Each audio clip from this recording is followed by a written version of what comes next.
In this chapter we're going to sew the buttonholes, and because they're not so easy to put in, if you can't do it with your sewing machine, just put a snap button on. Just as good, looks just as nice. First step is to mark the buttonhole in between the two stitching lines that you've got, and to make sure that the buttonhole sits in the right position, might be a good idea to take out the button you're going to use. Not everybody's going to use jeans buttons. See where that needs to sit by just flipping it over so the top side of the button sits right on that corner, and make absolutely sure it doesn't stand over the edge. Now, the stem of the button should sit in about 1.3 centimeters from the edge, so that's where we're going to put our buttonhole.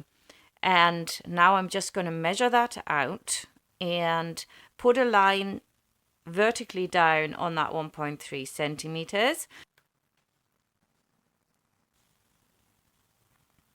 We've done that on both sides.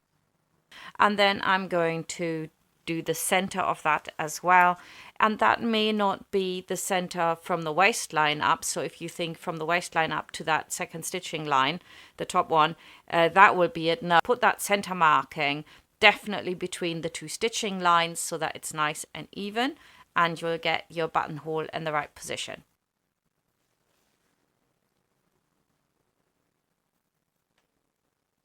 What I would recommend for everyone is that you do a sample buttonhole on the fabric just to get the right length of the buttonhole.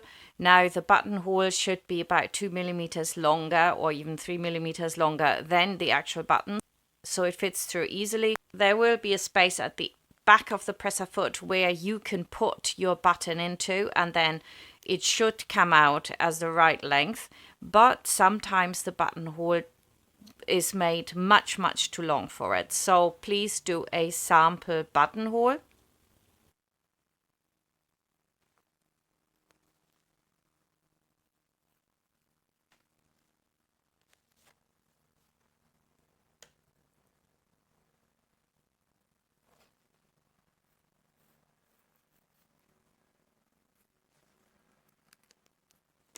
Most buttonholers on the machines work backwards on each other, so I'm putting that in so it lies towards the back. My sensor is down. I have adjusted my machine to the settings to do a buttonhole, and now I was going to put in this buttonhole and ran into the first problem, of course, because it just hammered on the same spot and did not move at all. Because even though I was so good at cutting back my seam allowances everywhere, there is still too much there. We have got the side where we have the seam, it is way too high. The buttonhole literally is on a slant. It goes down, like it slides down to the right hand side, so it won't work. So I thought, well, maybe try it going the other way around. Flipped it all around, no luck, had to unpick that as well.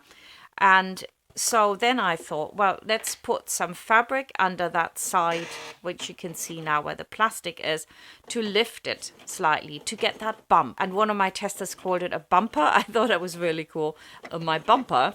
And I did it with that, and it still got stuck. And I thought, oh my word, this is all not working.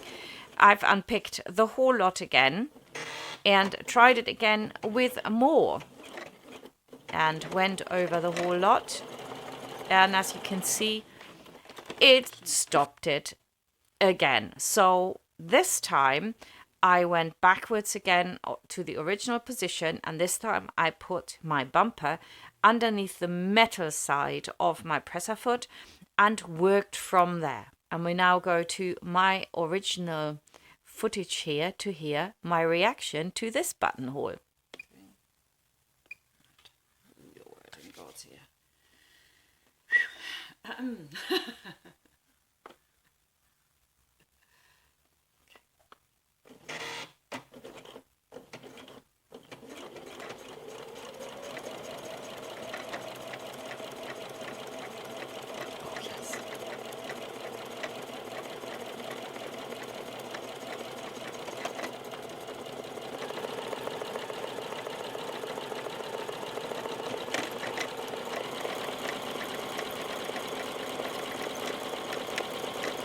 And it works.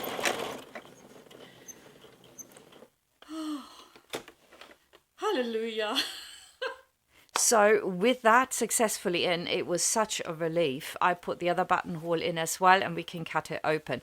I would just like to add that if this is very difficult for you, do use a popper instead. There's no need to go through all that rigmarole if it really doesn't work with your sewing machine. The other thing you can do is to put the buttonholes in before you even put the bib onto the front pants, and there is a bonus video showing you how that works. But basically, put a bumper underneath the metal side of your foot and see if that works for you. I hope it does. For me, it works just fine. To open up the buttonholes, I fold them over, and then I just do a little snip in that crease, open it back up, and then go into both corners to cut my buttonhole open. Great. There we go. And that's it. You want to test again that your button actually fits through, and if it does, well, that's brilliant. That's why I never cut my buttonhole open all the way to the end. I go in stages. I almost open it all up, try the button. If I need more, I cut it open more. I'm just securing now where my pocket is so I can move on to my next step. And now we can breathe a sigh of relief. We've done the buttonholes. We can go on to a next chapter, which is much easier, and that's how to close the back and top stitch it.